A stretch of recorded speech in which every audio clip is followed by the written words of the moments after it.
آپ دیکھ رہے ہیں news number 1 channel Malegaon.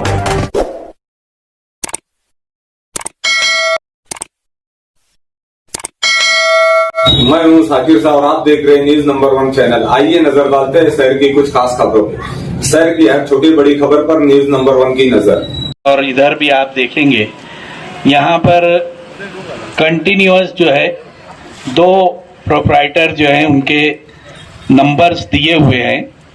Prince building material کے ہمارے شعیب شاہ اور فیصل شاہ، یہ دونوں کے نمبرز ہیں۔ اس کے علاوہ یہاں سائیڈ آفس بھی بنا دی گئی ہے۔ سائیڈ آفس جو ہے ایک دم اس کے کارنر پر ہی ہے۔ یہ یہاں پر آپ کبھی بھی آ کر مطلب آفس ٹائم کے علاوہ بھی رات میں بھی یہاں رات کی ڈیوٹی عبدالرحمان شاہ صاحب کی رہے گی، لیکن مناسب یہ رہے گا کہ آپ صبح کے وقت میں اور آفس ٹائم میں آ کر پوری بات آپ سمجھ سکتے ہیں، نقشہ دیکھ سکتے ہیں، اس کا ڈیزائن دیکھ سکتے ہیں اور اس کی بکنگ کا طریقہ کار کیا ہوگا، یہ پوری تفصیل جو ہے یہ آپ کو یہاں پر بتا دی جائے گی انشاءاللہ۔ آصف شہزاد صاحب، میں ان سے گزارش کروں گا پورا ڈیزائن جو آپ دیکھ رہے ہیں رنگین جو لگا ہوا ہے اور پورا ڈیزائن اور پورا کام ان کی ہی نگرانی میں الحمدللہ مکمل ہونا ہے۔ میں ان سے گزارش کروں گا چند ٹیکنیکل باتیں آپ یہاں پر رکھ دیں، میں ان سے درخواست کرتا ہوں۔ میں جو فرسٹ، سیکنڈ اور تھرڈ اور فورتھ فلور بھی ہے، اور جو اندر جو پیسیج ہے وہ 8 فٹ کا دیا ہوا ہے، جس سے جو ہے آپ کو ایکسیس وغیرہ جو ہے وہ کافی آسانی سے ہو سکتا ہے۔ اس میں جو ہے ٹیرس میں جو ہے ریسٹورینٹ بھی رہنے والا ہے، ٹیرس ریسٹورینٹ، جس کا جو ایکسیس ہے وہ لفٹ کے ذریعے جو ہے ڈائریکٹ اوپر ٹیرس کے اوپر جا سکتے ہیں۔ یہ کچھ ضروری چیزیں تھی اس کے اندر۔ ہاں، پیچھے سائڈ جو ہے آپ کا جو ہے فلیٹ ہے، جو گراؤنڈ فلور، فرسٹ فلور اور سیکنڈ فلور پہ فلیٹ ہیں، جو 2 بیڈ روم ہال کچن اس کا جو لے آؤٹ ہے، 2 بیڈ روم ہال کچن کا ہے، وہ شاپس کے لیے ہے جو، اور فرسٹ فلور اور سیکنڈ فلور، تھرڈ فلور کے اوپر جو جی ایس ٹی وکیل ہیں اور دوسرے جو انجینئرس آفس، آرکیٹیکٹ آفس اور بہت سارے جو آفیسز ہیں وہ لوگ بک کر سکتے ہیں۔ اور جو فرسٹ اور سیکنڈ فلور کے اوپر بہت سارے لیبوریٹریز ہوتے ہیں وہ آ سکتے ہیں۔ اور ایک پورا فلور بھی ہم لوگ یہ پلان کر رہے تھے کہ ایک پورا جو 3rd یا 4th فلور جو ہے کوئی ہاسپٹل والا اگر اپروچ کرتا ہے تو اس کے لیے جو لفٹ کی سیپریٹ سہولت دے کے 2nd یا 3rd فلور یا 4th فلور لے سکتا ہے وہ۔ یہ ساری چیزیں ہیں سر۔ ہمارے لیے یہ بات ضروری ہے کہ ہم اسلام کے نظام معاش کو سمجھیں اور تجارت اور کاروبار سے متعلق اسلام نے جو اہم اور بنیادی ہدایات بیان کی ہیں ہم ان کا مطالعہ کر کے ان کی پاسداری کریں اور عام لوگوں کے سامنے اسلام کا ایک پیغام بن جائے۔ لوگ آ کر ہمارے ساتھ معاملات کریں تو وہ سامان لے سچائی، امانت داری اور وعدے کی پاسداری کا ایک پیغام بھی لے کر جائیں کہ اسلام کا نظام تجارت کیا ہے۔ آپ جانتے ہیں کہ دنیا کا سب سے بڑا ملک و مسلم آبادی کے لحاظ سے انڈونیشیا ہے، جہاں سب سے بڑی تعداد میں مسلمان آباد ہیں۔ حج کے موقع پر سب سے بڑا کوٹا انڈونیشیا کو دیا جاتا ہے۔ غیر ممالک میں سب سے بڑی تعداد میں وہیں کے لوگ حج کے لیے آتے ہیں۔ کہتے ہیں کہ انڈونیشیا میں اسلام کیسے پہنچا؟ کچھ مسلمان تاجر اپنا سامان تجارت لے کر انڈونیشیا پہنچے، وہاں انہوں نے تجارت شروع کی۔ تجارت انہوں نے اسلامی ہدایات کی روشنی میں کی۔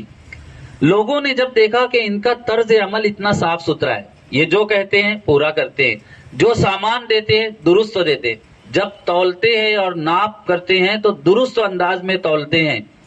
انہوں نے ان کا یہ طرز عمل دیکھا تو پوچھا تم نے یہ کہاں سے سیکھا؟ تو انہوں نے کہا یہ اسلام کی تعلیم ہے اور ہم مسلمان ہیں۔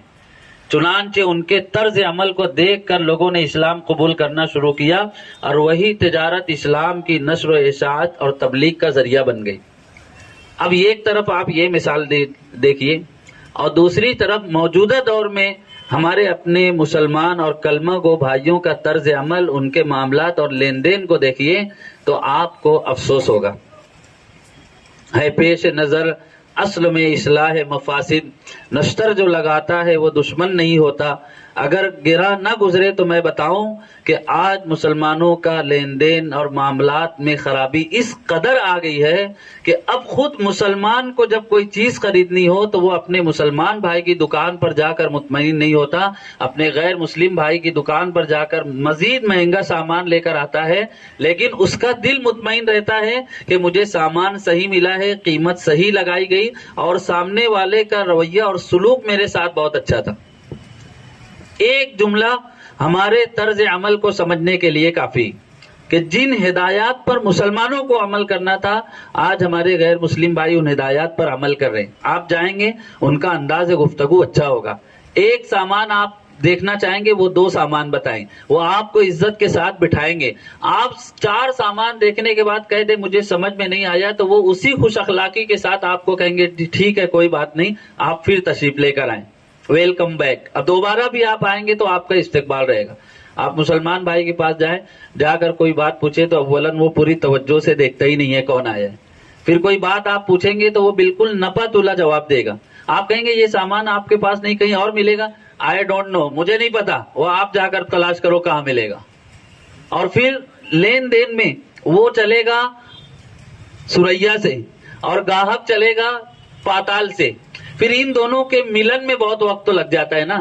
جیسے ایک چیز کی قیمت 250 روپیہ ہے تو وہ کہے گا 500 روپیہ، اور یہ نیچے سے ماشاءاللہ 100 روپیے سے اپنا سفر شروع کریں، پھر وہ 400 350 300 تک آئے گا، پھر یہ 200 تک آئے گا، پھر دونوں کہیں گے بھائی دونوں کی بات رہنے دو، بیچ کا راستہ اختیار کرو، 250 میں دے دو، وہ سامنے والا دے دے گا، وہ لے کر آ جاتا ہے۔ لیکن اس کے دل میں یہ بات ہوتی ہے کہ جب یہ چیز 250 میں وہ فروخت تو کر سکتا تھا تو اس نے 500 روپیہ کیوں کہا؟